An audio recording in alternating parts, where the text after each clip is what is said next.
Bueno, yo soy José Luis González, soy arquitecto. Eh, yo me gradué en el diciembre del 92, hace muchísimo, y entonces tengo que como unos 30 y tantos años de ejercer. Y bueno, yo soy nacido aquí en San Miguel y desde prácticamente toda la vida he trabajado como independiente. Solamente trabajé como un año y medio para alguna empresa, pero desde entonces trabajo como independiente. Ok. ¿Cuál ha sido el proyecto más significativo de su carrera y por qué? Significativo, bueno, yo creo que el más significativo es el que me abrió las puertas de todo, que fue mi primer casa. Creo yo que para tener un primer encargo es un poco difícil que alguien te pueda confiar la ejecución de una obra o algún encargo de un proyecto. Entonces, mi primer casa creo yo que es la más significativa. Es un logro muy grande que alguien te encargue, de la nada te encargue una casa. Sí, entonces creo que para mí ese fue el más significativo y con el que me abrí las puertas, y también con el que aprendí muchísimo en cuestión administrativa, en cuestión de ejecución y en cuestión de relación con los clientes. Experiencia, ¿cuáles fueron los principales retos al iniciar su vida como arquitecto? Pues el primero es generar relaciones que te puedan llevar a un encargo. Ese es el primero, el más grande, porque sales de la escuela y alguien te tiene que encargar algo, ¿no? Un diseño o una ejecución de una obra. Alguien te va a encargar algún trabajo. Y creo que esa es la parte más difícil, que puedas lograr que alguien necesite de tus servicios. Es la parte más difícil. Después de eso ya viene creo yo que una parte importante, que es la relación con las personas, con todos tus trabajadores. Como eres inexperto en ese momento cuando inicias, creo que la relación con los trabajadores y poder tener un mando y poder que puedas dirigir una obra, creo que la parte humana es de lo segundo que diría importante, que batalla uno al inicio, o que batallé yo. Y lo tercero ya es la parte técnica. En la parte técnica creo que la escuela te da una base, pero hay muchas otras cosas que uno debe de aprender una vez que empiezas a trabajar o que debes de complementar. Eso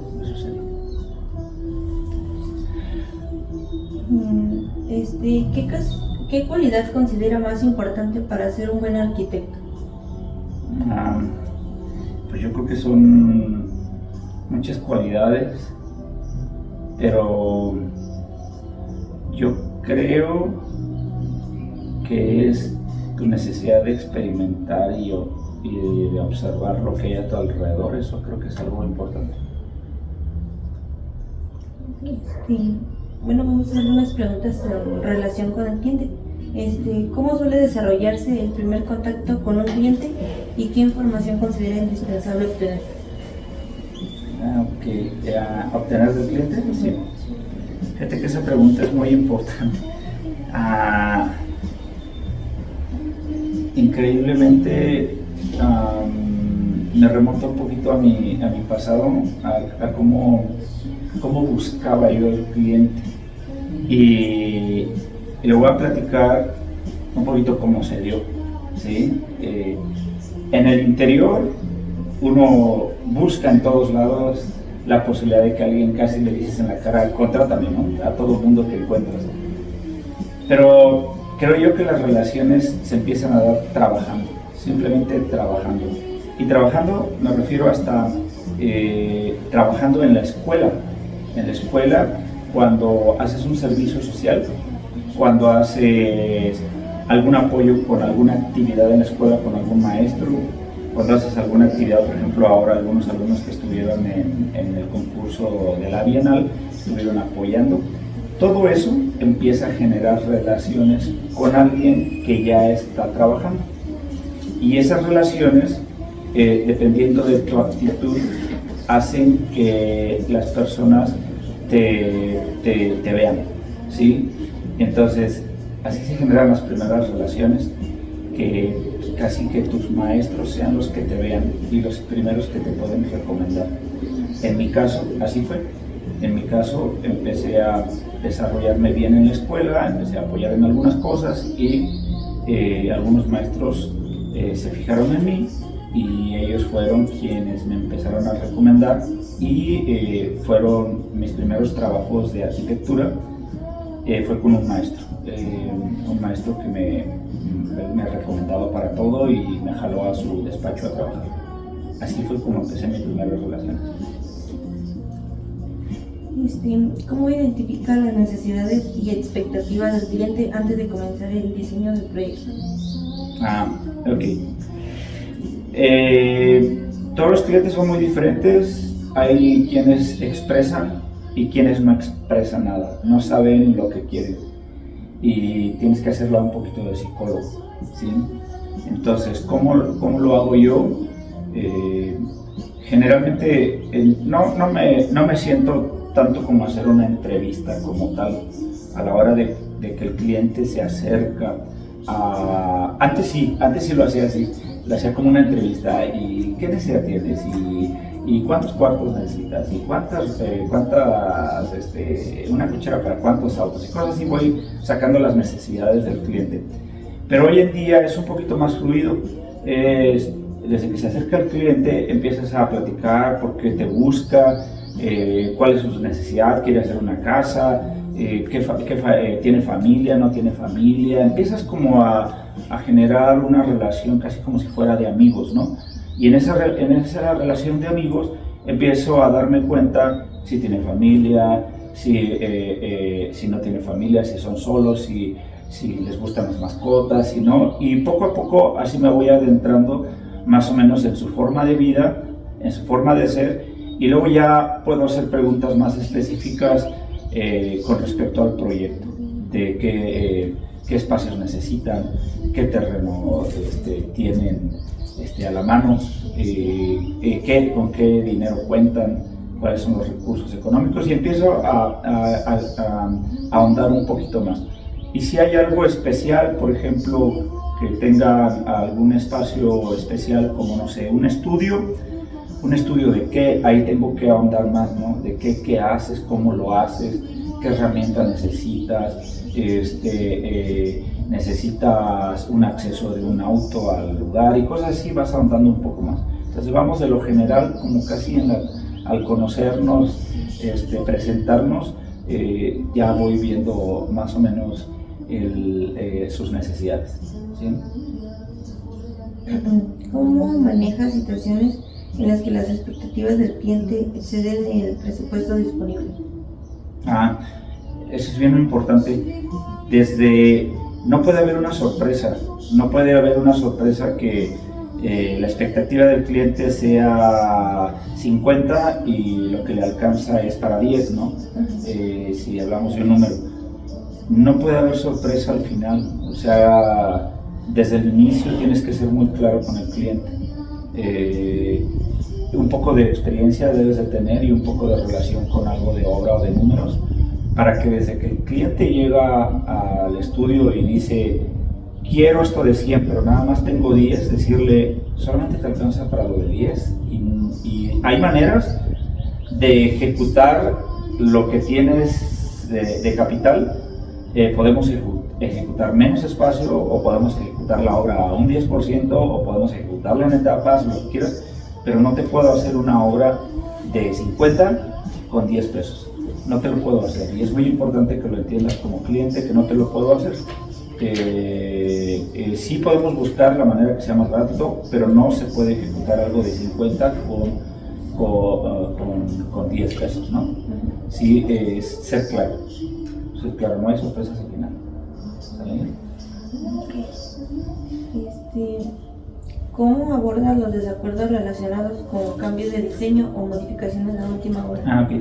Antes de eso, la pregunta anterior, me gustaría agregar que de preferencia, es mejor perder al cliente al inicio, ¿sí? Porque él esperaba tener una casa con 50 y si nada más tenía 10, de preferencia es mejor perderlo al inicio, es decir, no te lo puedo ejecutar, con 10 pesos no lo puedo hacer, y mejor que se vaya y busque otra opción o que se dé cuenta que no lo va a poder hacer con ese dinero, ¿no? Es mucho mejor perderlo, porque si lo hicieras por agarrar el trabajo, lo que sea, el que queda mal es el arquitecto, ¿sale? Entonces, siempre es ser claro con el cliente, y creo que esa es de las cosas que más valora el cliente cuando pisa tu oficina o tu estudio. Es de lo que más valora, que le hables con la verdad. Si le dices, sí, todo se puede y lo vamos a hacer y X, realmente creo que el cliente lo siente y finalmente termina hasta por no contratarte. Entonces mejor, claro, ¿sí? Y la siguiente pregunta era, ¿cómo abordo los problemas de diseño? Sí, Okay. O cambios de diseño a última hora. Ese es algo natural que se da en el proceso del diseño. Yo hago mucho diseño y es algo natural. Pero también es muy importante decir que es natural porque es dinámico. El proceso de diseño es dinámico. Es dinámico, hay muchos aspectos que se tienen que tomar en cuenta. Estructura, suelo, pendientes, vecinos, cuestiones legales, cuestiones de quizás que estén en proceso o algo con respecto a la posesión del terreno, cuestiones legales de permiso de obra, algunas restricciones, muchas cosas, muchos aspectos. Entonces el diseño es muy dinámico. Lo que quiero decir es que va cambiando mucho con respecto al proceso, pero es muy importante saber desde el inicio que estás obteniendo la información adecuada del cliente, ¿sí? Si por empezar un diseño lo haces muy rápido y no indagaste bien con el cliente, haz de cuenta que el cliente quería una recámara muy grande con sala adentro y con un espacio para trabajar en computadora o lo que sea, y no se indagó bien desde el inicio y asumiste que era una recámara de 3x3, y si todo el diseño gira alrededor de esa recámara, todo el diseño va a estar mal, todo el diseño está mal. Y cuando llegues con el diseño y el cliente diga, no, es que yo quería una recámara grande, quería una recámara con sala y X, todo eso, lo que les dije, van a tener que cambiar todo el proyecto. Entonces, ese sería el primer error. Entonces, ¿qué se hace? Siempre indagar bien todo lo que quiere el cliente para que la respuesta cuando tú muestres el diseño sea una respuesta que está totalmente adecuada, es un traje a la medida para el cliente. Está bonito o feo, es muy diferente arreglar cuestiones estéticas y justificar eso. Pero, ok, los cambios, ¿cómo se arreglan? Primero, debe de haber pocos cambios, o sea, debes de ser como muy contundente con tu primera propuesta, muy contundente porque estás satisfaciendo las necesidades que sí indagaste en el cliente. Después de eso, entonces, hay modificaciones, todo porque es dinámico, lo que sea, hay modificaciones. Se hacen dependiendo de tu habilidad, las vas haciendo de lo mayor a lo menor. O sea, lo que es muy importante lo generas rápido, lo muestras, y si ya pasó, lo menor, ya eso se hace casi en el proceso del dibujo, ¿sale? ¿Y cómo explica a los clientes el valor de los servicios arquitectónicos que ofreces? Ok. También es muy importante, pues traen preguntas muy importantes. Si me vas a contratar, necesitas saber cómo trabajo. O sea, si tú como cliente me contratas, lo primero que debo decirte es que yo tengo una forma de trabajar, ¿sí? Entonces, no es que llegues y ya me das 10 pesos para empezar a trabajar. No, primero debo de decirte quién soy, qué he hecho y cuál es mi forma de trabajar. Entonces expreso perfectamente cómo trabajo, y si te gusta o te acomoda cómo trabajo, adelante. Si no te gusta, si tú quieres trabajarlo de otra manera, me lo expresas, y si acomoda lo que yo hago, está bien. Pero si no, también podemos parar, ¿no? Sí, pero es muy importante establecer una forma de trabajo, cómo trabajas, y se lo expresas desde el inicio.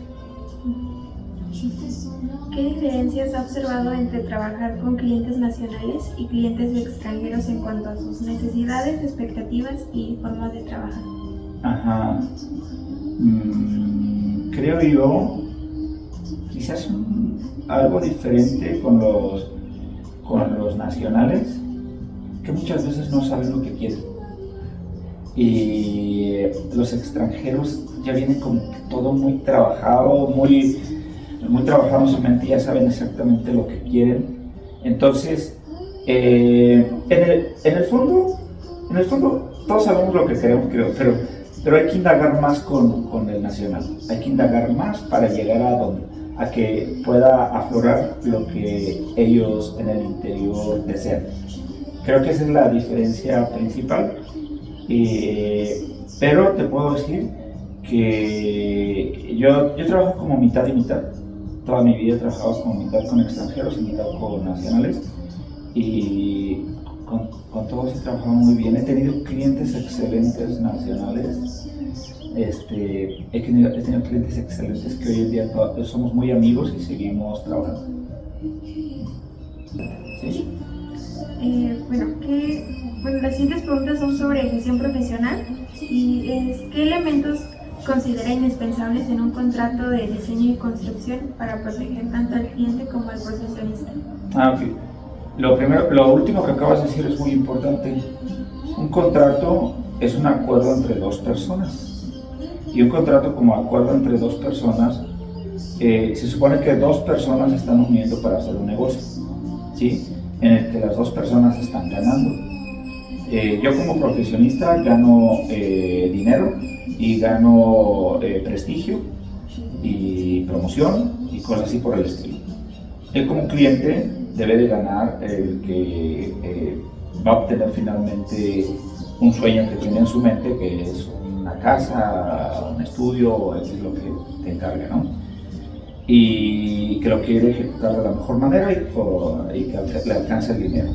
Los dos necesitamos ganar.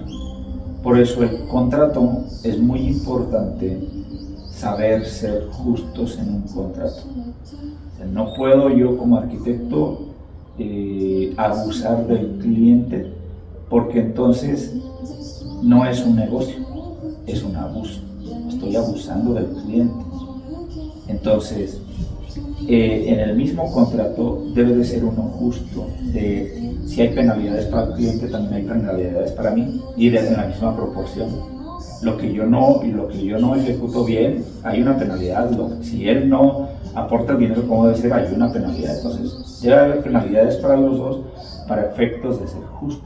Entonces, cuando se generan los contratos y eso, siempre es importante establecer elementos que sean justos para los dos. Creo que sería eso, ¿sí? Y si hay algo que no te responda o que no esté completándose, dímelo, no termines la pregunta. Sí, muchas gracias. ¿Cuáles son los problemas constructivos más frecuentes que ha observado en las obras realizadas en el municipio? Los problemas constructivos, creo que mucho tiene que ver la topografía de San Miguel, que es muy accidentada, y hay calles muy estrechas que a veces tiene que hacer uno malabares para poder ser un poquito más eficientes tecnológicamente. Por ejemplo, hasta para colar concreto, cuando es un concreto prefabricado con bombas que se colocan con bombas y con los trompos.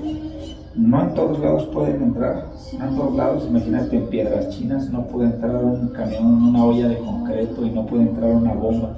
Entonces ahí técnicamente hay que hacer alguna estrategia para poder ejecutar la obra y que no salga tan cara, ¿sí? Entonces creo que la topografía y en San Miguel es algo característico y es algo que afecta mucho. Y la otra, también a veces la mano de obra afecta muchísimo, que como hay bastante trabajo, luego la mano de obra no se especializa mucho y es un poco difícil a veces como que tiendan a una profesionalización o a mejorar su trabajo. ¿Y qué habilidades considera indispensables para los arquitectos recién egresados? Lo que les digo, bueno, yo creo que hay varias, pero la capacidad de observación y de experimentar creo que eso es muy bueno. Siempre observar. Yo he sido maestro en la universidad de ustedes también, di clases de estructuras y de proyectos. Y me doy cuenta que muchos alumnos ejecutan las cosas porque el maestro les encarga, ejecutan todo porque hay algo con que cumplir, pero pocos son los que buscan, y esto que es arquitecto, y esto por qué lo hicieron así, y que los vea en todos lados preguntando, moviéndose. No, generalmente se quedan con lo que les da el maestro. Entonces creo que una de las características más importantes es que observen, indaguen, pregunten, todo eso, que se metan en todo lo que tiene que ver con su carrera y en lo que no tiene que ver también. Ya después verán que parte de las referencias que tiene uno y de la inspiración muchas veces viene de cosas que no tienen que ver con la arquitectura. Entonces hay que ser como muy observador. Ese sería lo primero. Y lo segundo, creo yo que es muy importante que se hagan de muchas herramientas, herramientas, por ejemplo, administrativas, todo lo que puedan conocer administrativamente, lo que puedan conocer de contabilidad, de llevar a cabo, cómo llevar a cabo una empresa, cosas así, emprendimientos. Todo lo que puedan llevar de herramientas técnicas, de no conformarse con el AutoCAD, sino que otras cosas, tercera dimensión, no sé, ahora inteligencia artificial, cosas así por el estilo, todo lo que puedan tener de herramientas para ejecutar proyectos y todo lo que puedan tener de herramientas para conocer de costos de obra y todo eso es muy importante, que todo lo que puedan conocer de materiales, todo que sepan cómo huele, casi cómo saben los materiales, ¿no? cómo se siente cada material, eso es muy importante. ¿Qué otras herramientas? Las herramientas que les permiten moverse con los clientes, ¿no? Por ejemplo, el idioma aquí es muy importante, entonces cosas así, pues algo de cultura, de conocer arquitectura, creo que todo eso es importante, viajar un poquito, ¿vale? Las otras es sobre arquitectura y el patrimonio en el municipio, y es cómo describiría el panorama actual de la arquitectura en San Miguel de Allende y qué son los tipos de proyecto con mayor demanda. Okay. Yo creo que sigue siendo el tipo de proyecto con mayor demanda la vivienda, ¿sí? Esa es la mayor demanda.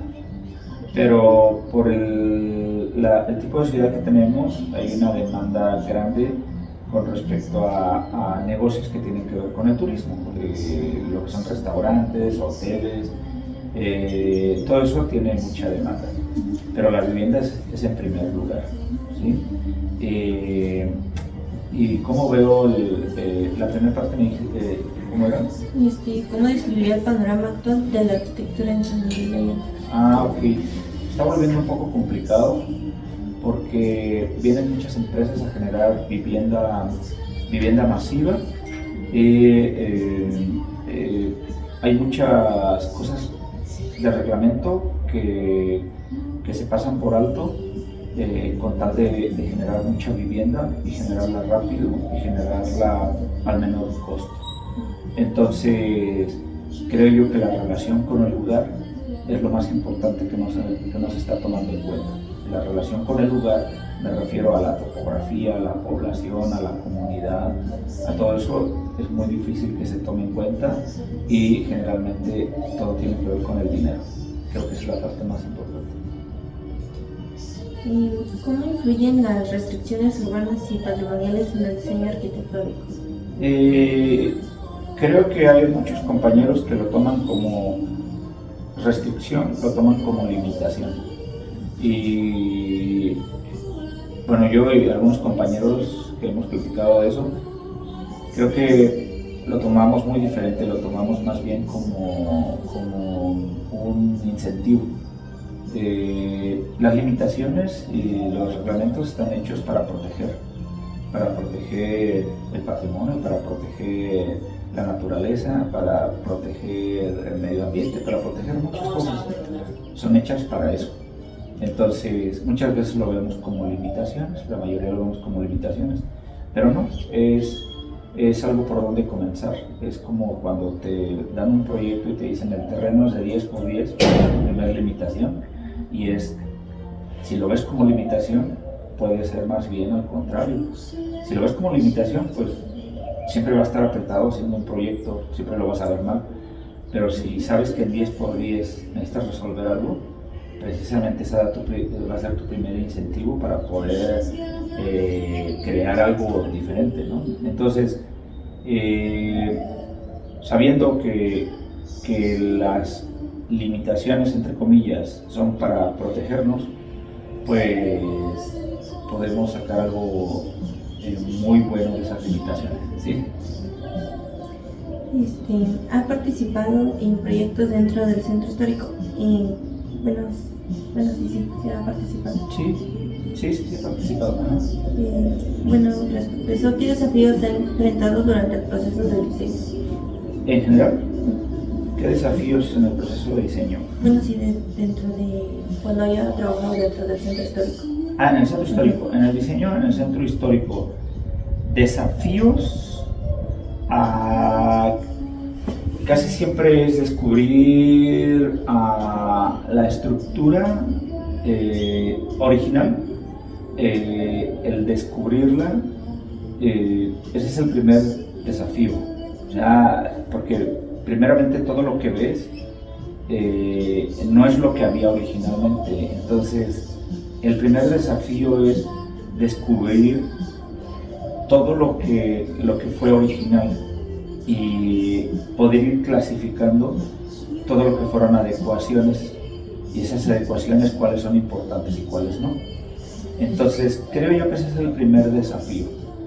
Hay muchos desafíos más que son ya como muy secundarios, que es el manejo del material en el centro histórico, el manejo del ruido con los vecinos, todo eso que ya es secundario, pero yo creo que ese es lo principal.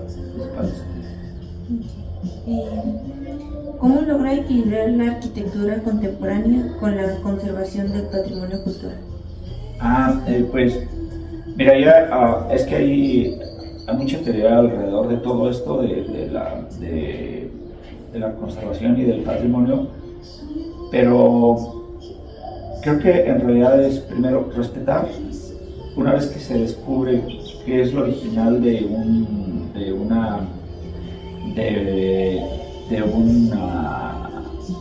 un edificio, lo original, hacer una propuesta, creo yo principalmente que no debes de copiar lo que hay. Lo que hay,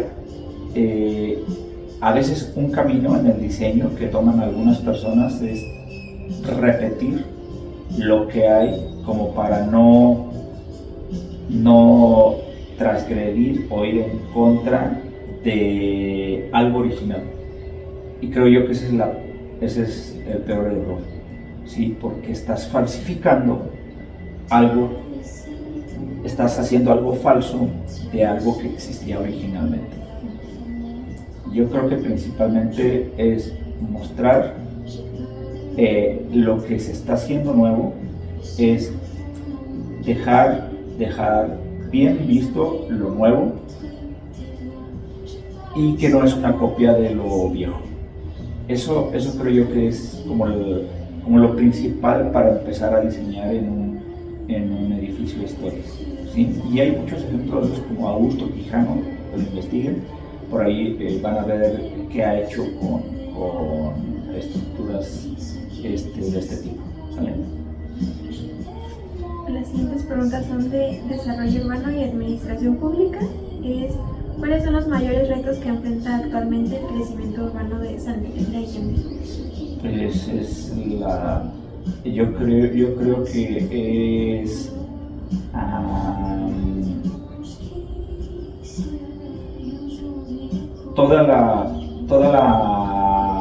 el desarrollo disgregado y esparcido en todo el municipio, que no se está condensando y que es muy difícil dar servicios a desarrollos que están todos dispersos.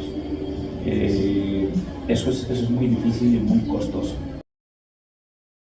Bueno, yo visualizo que hay mucha gente capaz en San Miguel, hay mucha gente que conocemos nuestra ciudad, conocemos a nuestra gente y creo yo que podemos hacer algo por la ciudad y podemos hacer algo por la arquitectura, pero creo que tanto como hacer algo por la arquitectura no es así, es simplemente hacer bien tu trabajo. Y creo yo que sí hay mucha gente capaz que está enamorada de San Miguel. Pero también creo que es muy importante las universidades. Y creo que si las universidades no se ponen las pilas y no revisan sus programas, no revisan cuáles son sus líneas para transmitir a los alumnos, creo que ahí va a haber un poco de caos. Creo que ahí va a ser muy difícil. Creo que por las universidades es por donde debiéramos de comenzar un poquito, ¿sí? A revisar las políticas de las universidades y en conjunto con el Colegio de Arquitectos. Y creo que hoy en día están un poco separados, pero creo que si se unen se puede aprovechar mucho el potencial que decía que hay mucha gente capaz. ¿Y usted de dónde es graduado? ¿De dónde soy? ¿De dónde es graduado? Del Instituto Tecnológico de Querétaro. Bueno, tengo mi licenciatura en el Tecnológico Regional de Querétaro. Luego realicé una maestría en estructuras en la UAM, en la Universidad Autónoma del Estado de México. Y después 2 maestrías en la Universidad de La Salle, en Bajío, aquí en León. Entonces tengo como esas 3 escuelas.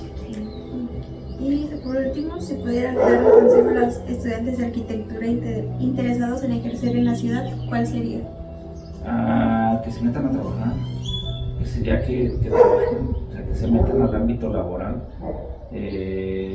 a trabajar y a relacionarse, que se metan también al Colegio de Arquitectos a relacionarse, pero sobre todo al trabajo, y poco a poco se empiezan a meter en el ámbito de la arquitectura y cuando menos se acuerdan ya están desarrollando algo importante. Yo creo que sería eso, meterse a trabajar aunque ganen poco o nada, pero ya que empiecen a trabajar, porque yo conozco una persona que decía que al principio hay que pagar por trabajar. O sea que a veces alguien dice, oye, ¿cómo vas a pagar tan poquito por trabajar? Cuando no conoces, te están pagando a ti por trabajar. Debería ser casi al contrario, porque te están enseñando. Deberías de pagar porque te den trabajo. Sí, pero no, claro que siempre llegas a un lugar y trabajas, te dan un incentivo, ¿verdad? Pero entendiéndolo así es que no importa la parte económica ahorita, mientras sean estudiantes, trabajan, métanse a trabajar. Y su escuela es algo así del sistema, ¿no? Es un poquito, son menos clases que otras universidades para que tengan tiempo de trabajar, de relacionarse y de lo que no ven en clase como teoría,